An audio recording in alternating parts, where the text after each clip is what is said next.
With the release of Season 12, we got a fun new high mobility hero named Juno. And here is her ultimate guide to help you guys get a leg up on the competition. Let's hop right into it. Alright, starting out with her Medi Blaster, also her primary weapon. Juno has strong healing at close range, but her weapon has damage and healing fall off the further you go. So when it comes to positioning with her Medi Blaster, I recommend you stay up really close so you don't lose any healing, and any target you're healing with her Medi Blaster is the equivalent of like a Mercy Pox, so don't expect them to die.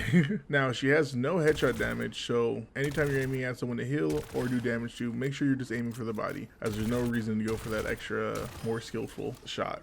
Now, her guns shoot fast projectiles, which require a little more of a tracking aim style than the traditional projectiles. So if you're used to aiming with any characters like Tracer, Soldier, you're going to want to apply that type of aiming technique when it comes to healing with Juno. Now we're moving on to Juno's Glide Boost. One of my favorite abilities for this character, and it makes her high mobility.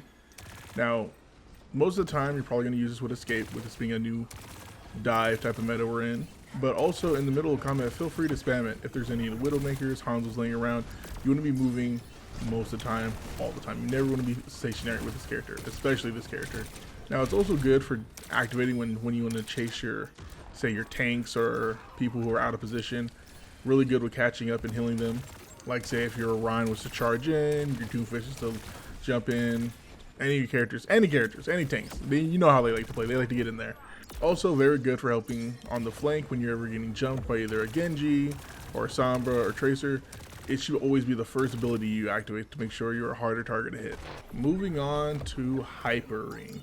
Probably Juno's most important ability and the one you're going to have to be most conscious with on its timing. Now, it's very good for helping teammates in a pinch. Say your tank's out of position, saying your DPS is in a hard area, you're going to want to throw the ability at them. That's always what you're most likely using it for. It's always to save for a teammate who may be playing out of position. Also very good on the flank when you're, say, you have a Zen support, maybe Baptiste, or someone who's not as horizontal mobility wise. It's good to help them get out the way by throwing this at them, especially someone like Ana. Now, you don't need to go through the Hyper Ring initially yourself to gain the movement boost. So what I recommend, when coming out of spawn, say you got picked off, coming out of spawn, you're going to throw it ahead of you, get that movement boost, and then as you enter the ring, it's going to proc the movement boost again, and then you're going to combo that with your glide boost, so you have the most movement for distance possible. So it's not like you're even gone from the fight. Next, we have Juno's Martian Boots, her double jump, and her technically glide as well. Now, it's also good for repositioning away from danger. So during a fight, it's going to be a cool mix-up. Instead of jumping and going side to side like most characters, you have a double jump to help mix it up. It's also good at catching teammates who may be over a wall or a small ledge most characters can get over. Like, say, Ana, or someone who can't, get over like Lucio. You can also combo this ability with your glide boost. So if you're looking to reposition yourself on a higher ground, she can't do it like most characters who can fly, who can just originally ascend. So you're going to have to wiggle your way against the wall. There's some weird physics on some maps you have to try out yourself, but if you're looking to get to the higher position, just like swipe. It's hard to explain, but it's like swiping yourself against the wall. Now on to Juno's Pulsar Torpedo. Now, the quick rundown of this ability: it locks on enemies, locks on teammates, both heals for about 80 heal, and then like 135 overtime healing, and like I think 60 to 80 burst damage when hitting a target. Now, it is also good to use this as a overtime heal. So say you need to reload, or say you want to focus on more damaging, proccing your teammates with it, even at full health, will give you a brief moment to either enter the combat or reload your gun while it heals them over time. In the middle of combat, I do recommend you position yourself in the middle to front to look to get this off every time it cools down, so you can have a faster way of building your ult charge, maybe looking to hit a target or two. And the ability also does lock on faster to opponents or teammates who are closer to you. So Tracer on the flank, bop. Genji on the flank, quick charts, bop. It may not kill them, but it might be that little extra damage to get you over the edge when it comes to defending yourself on the flank. Alrighty, last but not least, Orbital Ray, Juno's ultimate. Probably one of the best ultimates in the game currently. Now I see a lot of Junos waste her ult. And it's not an easy ult to build up either.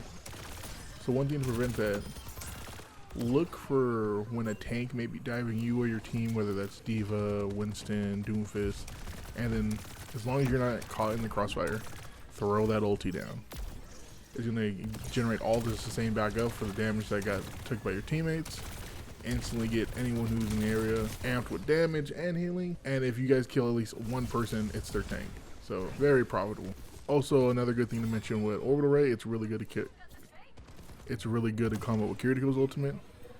All that extra speed, damage, healing, lower cooldowns, all that good stuff will lead to you winning, I would say, almost any team fight. Unless your team gets caught lacking with a random Diva bomb, you're winning most your fights with that ultimate combo. I would probably say it's the best combo ultimate in the game. Also, similar to how Kiriko's ult works, if you step outside the range of her Orbital Ray, it will keep the buff active for about a slight second. So if you see someone in the back line you think you can lock onto with your pulsar torpedoes, don't be afraid, go after them. It's often the aggressive plays that win us most games. And that's going to do it for Juno's Ultimate Guy. Now, she's still a new character. Tips and tricks are being learned every day. So if you feel like I may have left something, leave it down in the comment section below. I am not afraid to make another video. And hopefully all this information helped you out. So I hope you all have a good rest of your day.